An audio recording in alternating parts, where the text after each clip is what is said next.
Some things should have never made it to air. Welcome to Watch Mojo, and today we're counting down our picks for the top 10 worst MTV shows of all time. Before we begin, we publish new content every day, so be sure to subscribe to our channel and ring the bell to get notified about our latest videos.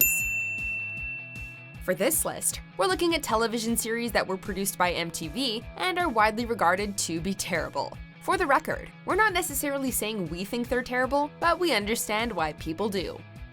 Number 10, The Ashlee Simpson Show. Hey, I'm Ashlee Simpson and I'm 19 years old. In a bid to prove how very unlike her older sister she is, Ashlee decided to star in her very own TV show, charting the behind-the-scenes process of making her latest album.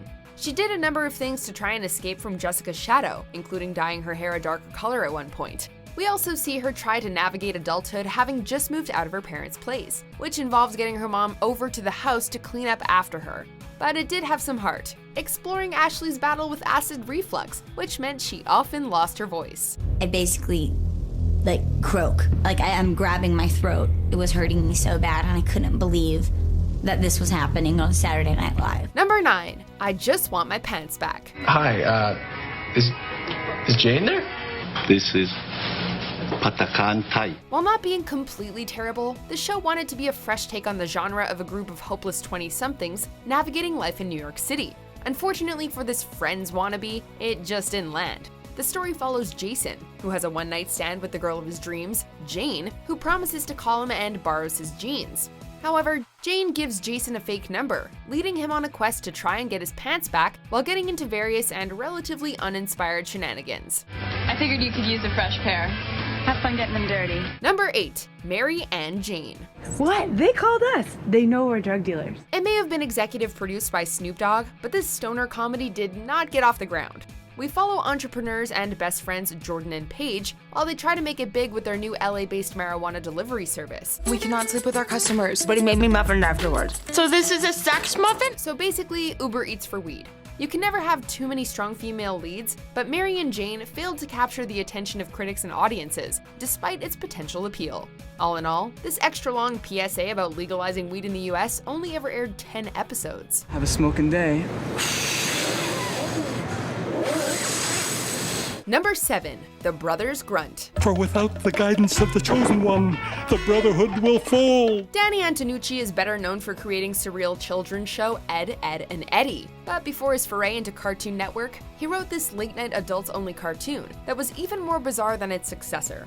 The main characters are humanoid brothers who began life as wart-like organisms growing on the back of a cosmic monster, and spend their time eating cheese while trying to rescue the Chosen One, Perry, from the allure of humanity. But its zany concept was not well received by critics, one of whom said that the grunts were, quote, the most repulsive creatures ever to show up on a television screen.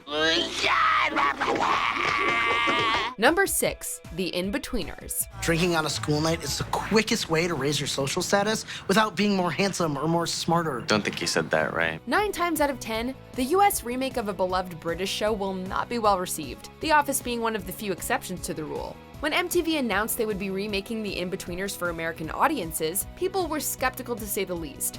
With such low expectations from the beginning, this remake was almost doomed to fail, especially when much of the profanities and jokes had to be toned down for American viewers. Or should I say, must get in there.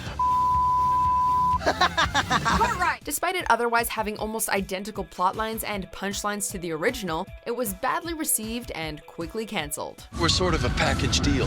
Emphasis on package. Number 5, Next. Hi, I'm Christian. Hi, Christian. I'm Vanessa. MTV decided to take speed dating to a whole new level when they made Next in the late 2000s. The show sees single guys and gals set up with a slew of different suitors, with the main twist being that if they're not feeling the date, they're allowed to just say next and bring out the next unlucky contestant. It just doesn't seem like our priorities are in line with each other, so I'm gonna have to say next. To make it even more morally defunct, they also earn money depending on how long they last on the date, and at the end can choose either a second date or to walk away with the cash. For a dating show, it's pretty heartless. I don't know. 82 bucks can buy me a lot of blazers at Goodwill, but I will definitely go on another date with you. Awesome.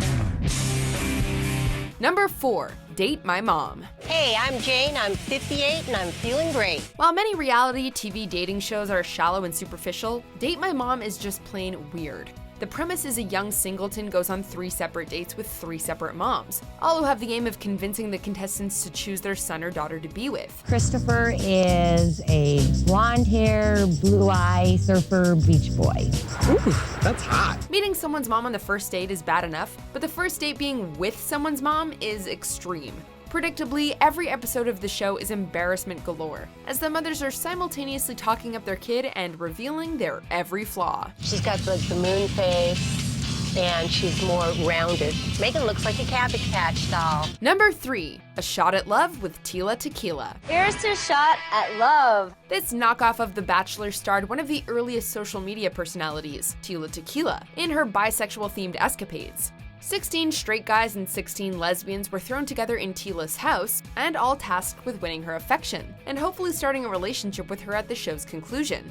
However, when things didn't pan out with Season 1 winner Bobby, 6 months after the first premiere, Season 2 began with a whole new group of contestants seeking her heart. However, things didn't go smoothly with the second season's victor Chrissy either, who went through the whole ordeal and then decided she wasn't ready for a shot at love after all. So I know you all brought a sexy little outfit for me tonight to show off your personality, so why don't you all get dressed and I'll be waiting. Number 2, 16 and Pregnant. What is that? Monster baby in there. One of MTV's most well-known series is also one of its longest-running shows, which follows the trials and tribulations of underage girls who find themselves pregnant.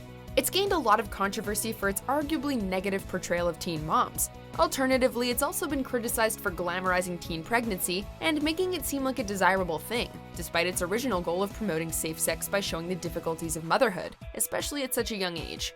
Regardless of its negative reception, however, it's gone on to spawn various spin-offs following the girls and their babies as they grow up. You're gorgeous. Before we unveil our top pick, here are some dishonorable mentions. Your mother's so fat, when she dies, she just don't kick the bucket. She kick a 10-piece and some mashed potatoes. Pass the compatibility test. Woo, we can get married now. Passed it, all right.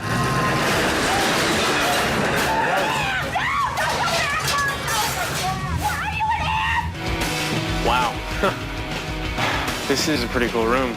Yes? You are aware that Edith Stamp Collegiate is an exclusively female private institute? Oh, I am. Number 1, My Super Sweet 16. You have to have a Sweet 16 party. It's like in the rule book. There are almost as many parodies of My Super Sweet 16 as there are actual episodes of it. It's not the car I wanted! The whole party's ruined! The world's rich kids are put on display as they plan their dream 16th birthday parties, nearly all of them spoiled, ungrateful brats. An episode isn't complete without a wannabe musical performance alongside an established act, furious tempers that would put Gordon Ramsay to shame, and making a fuss over a ridiculously expensive car that is somehow wrong. It's widely hated while also being the guiltiest pleasure of them all, which is why 2017 saw it get a fully fledged revival. Is it in there? It's not, Priscilla. Oh. Seriously, how do you forget a dress? Do you agree with our picks? Check out these other great clips from WatchMojo, and be sure to subscribe and ring the bell to be notified about our latest videos.